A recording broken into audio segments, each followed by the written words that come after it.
البسيسة أو كيكة دقيق الذرة هنعملها النهاردة بطريقة سهلة جدا. كيكة خلاط عادية جدا، مش هنحط فيها أي دقيق أبيض، هتتعمل في 10 دقايق هتكون جاهزة معاكي.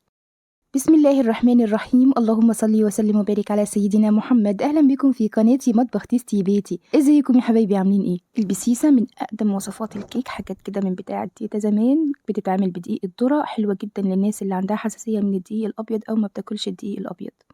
تعالى أقولك عملنا القمر ده ازاي.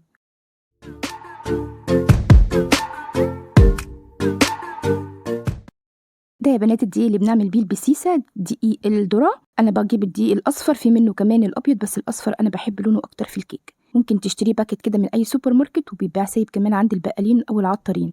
بس اللي هتجيبيه سايب يا ريت تنخليه، انا ده هستخدمه من الكيس على طول، انما السايب لازم يتنخل. هاخد بوله كده ونجهز الدقيق للكيك. هحط 4 كوبايات من دقيق الذرة، وزي ما قلت لك انا مش هحط فيها اي دقيق ابيض خالص، عشان لو حد عنده حساسيه من الدقيق الابيض او بيتعبه. 4 كوبايات من دقيق الذرة الصفراء.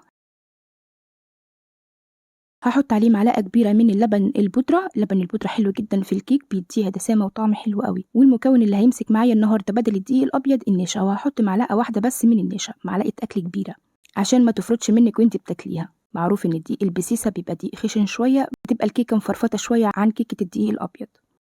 هحط كمان نص معلقه من البيكنج باودر، وربع معلقه صغيره من البيكنج صودا او الكربونات، ورشه ملح. وقلبي بقى كل الحاجات دي، دخليها في بعض، وخلاص كده الدقيق جاهز للكيك. في شفشق الخلاط بقى، وهننزل ب3 بيضات، كوباية ونص من السكر، والسكر ممكن تقلليه لحد كوباية، وبتبقى حلوة جدا برضو لو انتي مش بتحبي السكر زيادة. اللبن كوبايتين، بحط كوباية في الخلاط كده اشغل بيها الخلاط مع السوائل دي، والكوباية التانية بخليها في ايدي، بحط منها على العجين واحدة واحدة كده لحد ما اظبط قوام الكيك. هحط كوباية الا ربع من الزيت على السمنة، يعني حطي كوباية الا ربع كده زيت ومعلقة سمنة بس تدي ريحة، نص معلقة فانيليا عشان ريحة البيض، واضربيها في الخلاط. اضربيها بس بندوب السكر وبندخل المكونات كلها في بعضها.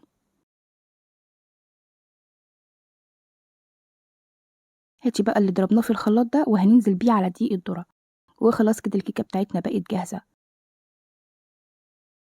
هنقلبها كده بمضرب يدوي.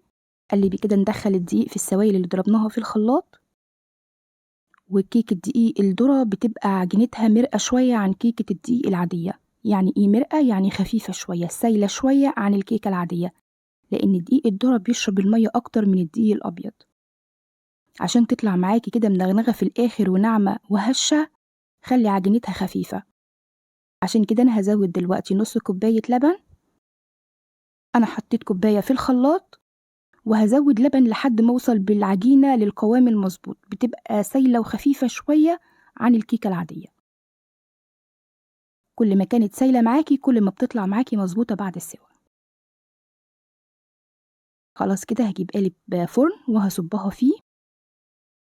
أنا هحطها في قالب ألمونيا النهاردة. الألمونيا أحسن حاجة تسوي فيها الكيك، أحسن حاجة تخش الفرن عموما الألمونيا.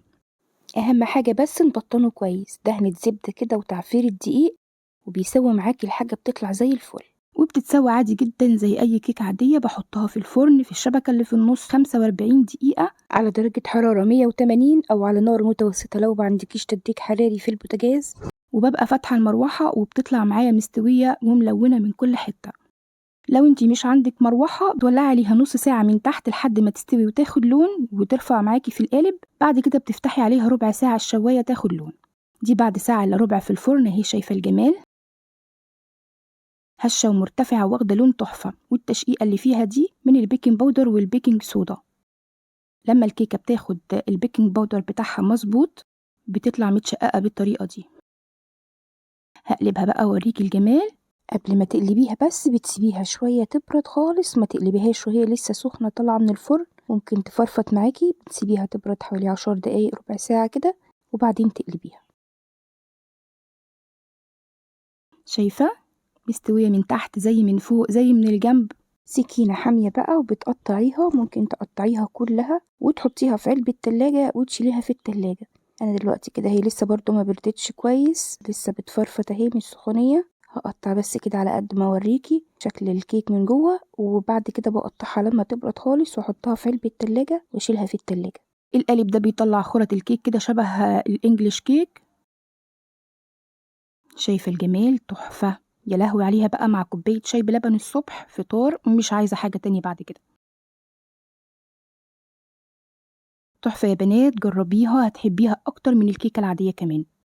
حرشة كده وخشنة في البق غير الكيكة اللي بتعجن في البق، ممكن الناس بتتعب منها أو معدتها بتتعب منها. اظبطي درجة حرارة فرنك، هتطلع معاكي مستوية من كل الجهات، واخدة نفس اللون من فوق زي من تحت زي من الجناب. لونها تحفة، شكلها حلو جدا. قوام الكيكة بتاعة دقيق الذرة أو البسيسة قوامها بيبقى حرش شوية عن الكيكة العادية، بتبقى فيها زي ترميلة زيادة كده، وده لأن الدقيق بتاع الذرة بيبقى أخشن بكتير من الدقيق الأبيض العادي. حلوة جدا للناس اللي عندها حساسية الجلوتين، حلوة جدا للناس اللي معدتها بتتعب من الدقيق الأبيض. بس كده يا حبايبي، دي طريقتي اللي عملت بيها البسيسة النهاردة. ياريت تجربيها وتكتبي لي رأيك في الكومنتات، وما تنسينيش بقى باللايك والشير وسبسكرايب وتفعيل زر الجرس للقناة لو محتوى قناتي بيعجبكم. والسلام عليكم ورحمة الله وبركاته.